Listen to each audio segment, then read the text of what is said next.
But then there are some moments that serve to remind you that despite distance, despite vastly different histories and experiences, there are many things that connect us.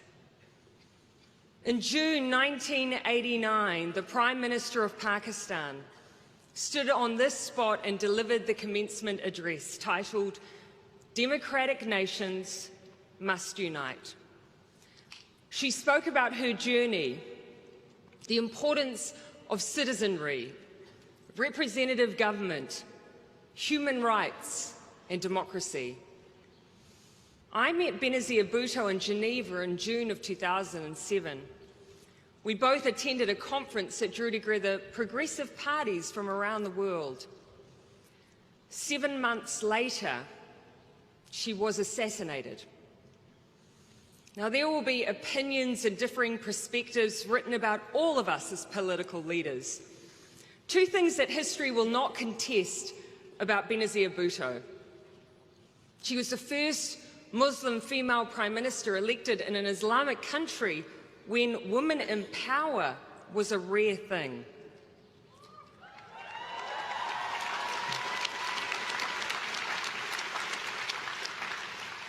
She was also the first to give birth in office.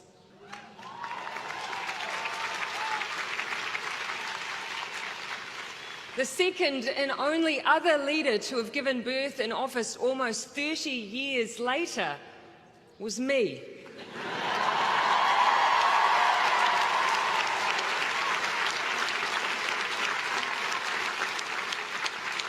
My daughter, Niamh Te Ardern Gayford, was born on the 21st of June 2018, Benazir Bhutto's birthday.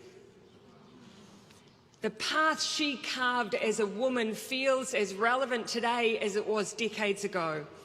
And so too is the message she shared here in this place.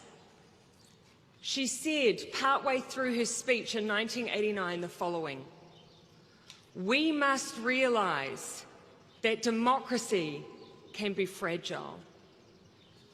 Now, I read those words as I sat in my office in Wellington, New Zealand, a world away from Pakistan. And while the reasons that gave rise to her words then were vastly different, they still ring true. Democracy can be fragile. This imperfect but precious way that we organise ourselves, that is being created to give equal voice to the weak and to the strong, that is designed to help drive consensus, it is fragile.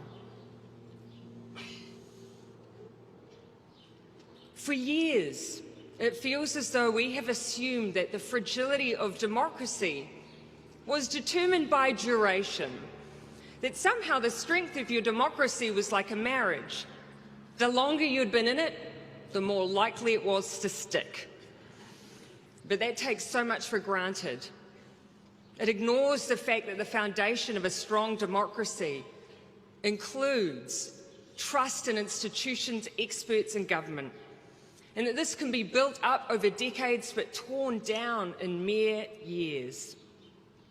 It takes for granted that a strong democracy relies on debate and dialogue, and even the oldest regimes can seek to control these forums, and the youngest can seek to liberate them. It ignores what happens when, regardless of how long your democracy has been tried and tested, when facts are turned into fiction and fiction turned into fact, you stop debating ideas and you start debating conspiracy. It ignores the reality of what we are now confronted by,